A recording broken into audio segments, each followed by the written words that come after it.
Student, আজি আমাৰ class 9 acid ক্ষাৰ আৰু কাৰ্বন এই চেপ্টাৰটোৰ 19 তৃতীয় নম্বৰ কোৱেশ্চনটো আজি আলোচনা কৰিম। কোৱেশ্চনত কি কৈছে বাৰু পঢ়িছো। কোৱেশ্চনত কৈছে সোডিয়াম হাইড্ৰক্সাইড দ্ৰৱ এটাৰ 10 ml HCl দ্ৰৱ এটাৰ 8 ml সম্পূৰ্ণৰূপে প্ৰশমিত কৰে।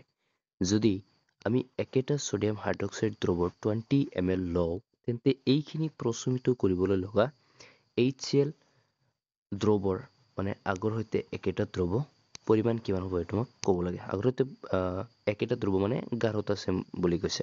আগত যি গাঢ়তা আছিল পিছৰ ৰিয়েকশ্যনতো গাঢ়তা চেম এইটোৰ কথা কৈছে। ঠিক আছে, এতিয়া চোৱা আমি জানো যে কি প্ৰশমিত মানে হৈছে OH নেগেটিভ আয়ন আৰু H পজিটিভ আয়নৰ গাঢ়তা কোনো এটা দ্ৰৱত যদি চেম থাকে সেইটো প্ৰশমিত দ্ৰৱ বুলি কয়, এইটো আমি জানো।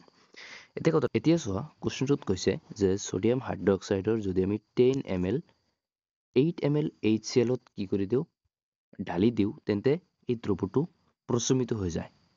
তাৰ মানে আমি যদি কওঁ যে HCl ৰ দ্ৰৱক আমি কি কৰিছো, 8 ml HCl দ্ৰৱক আমি কি কৰিছো 10 ml সোডিয়াম হাইড্ৰক্সাইডত দিছো, বিক্ৰিয়াটো কি হৈ যাব, দ্ৰৱটো প্ৰশমিত হৈ যাব। কথাটো একে হ'ব না নাই?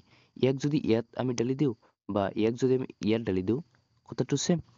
এতিয়া চোৱা কুৱেশ্যন আমাক সুধিছে যদি আমি সোডিয়াম হাইড্ৰক্সাইডৰ পৰিমাণ যদি আমি এতিয়া ডাবল কৰি দিওঁ, তেন্তে কি হ'ব?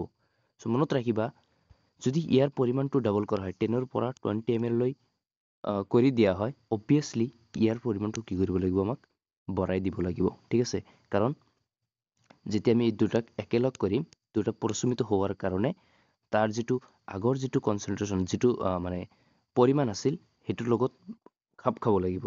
তাৰমানে ইয়াত 8 ml আছিল, ইয়াত আমি কি কৰিব লাগিব 16 ml কৰিব লাগিব, কাৰণ ইয়াত আমি কি কৰিছো 10 ৰ পৰা 20 ml লৈ ইনক্ৰিজ কৰি দিছো, ডাবল কৰি দিছো। চ' ইয়াকো আমাক কি কৰিব লাগিব, ডাবল কৰিব লাগিব। ঠিক আছে, তো এনচাৰটো হ'ব কি 16 ml। That is the correct answer. Thank you.